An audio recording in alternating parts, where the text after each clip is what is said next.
Yo, what it do? Welcome to my YouTube channel where I justify all my purchases. Right now, we have my XH2S Cineback build. One of the reasons why I have this build is because it looks fucking cool.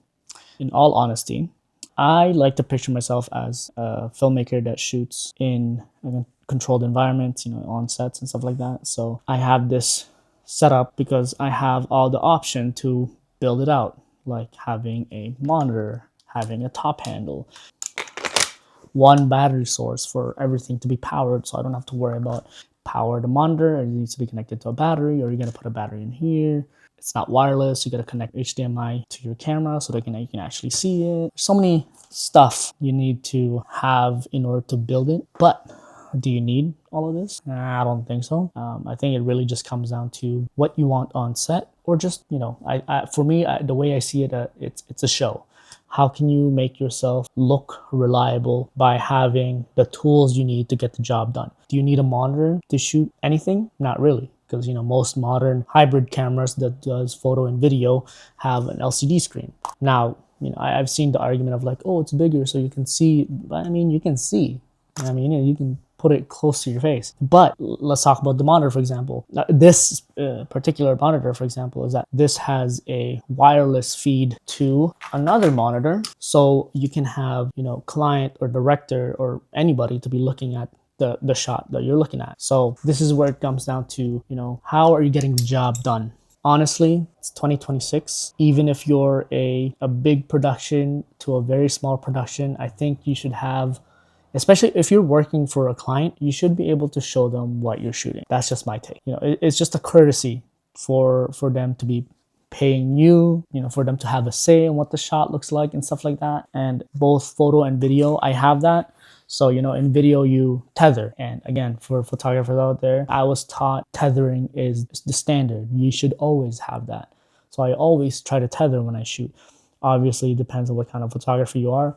If you're shooting landscapes and stuff, you don't really need to. But when you're shooting for a brand or editorials or whatever, your camera is tethered to a laptop and that laptop is showing, the images right away. You can edit right away. You can preview what it's going to look like as a final version. And this is similar to that. Having a wireless monitor, you can put LUTs on it so you can have kind of a preview of what the image is going to look like. At least the client can understand what you're seeing and what it's going to look like somewhat in the final. So for me, that's why I say, like, do you need to have one? It depends. In my opinion, yes. As a person that likes to please everybody, I like to have things that will make my client comfortable knowing that they hired me, they made the right decision. That's one of the reasons why I really like this monitor. By the way, this is the HoloLens Mars M1 Enhanced. And yeah, talking about the build again, I have obviously this thing called the Cineback. Again, the reason why I have it is so I can have many connecting points. And I also have a battery that powers everything. Now, my camera itself, the XH2S, has a battery. It's really just charging the camera all the time, so I'm not worried about swapping batteries. I kind of jerry-rigged this. I don't know if you can see that, but it has like a little, what do you call that, layer of extra whatever. I'm running out of words. But yeah, I added a quick release mount on this so that I can have this into a fully built rig into, let's see how fast I can do this. Ready? Into a smaller body so I can do gimbal shots and whatnot. But yeah. And the final, I always like a scratch audio on my build. So this is what it looks like on its final build. And I mean, obviously the lens, let's just pick this guy. So yeah, that would be my final build. This is the Viltrox 75mm 1.2 on this right now. And yeah, that's pretty much it. Oh, and obviously memory card. I have a CFast Type B on this so that I can record ProRes and OpenGate. The best feature of the XH2S, it can record F-Log2 ProRes HQ OpenGate, which is great so that I can crop vertical or horizontal anytime I want.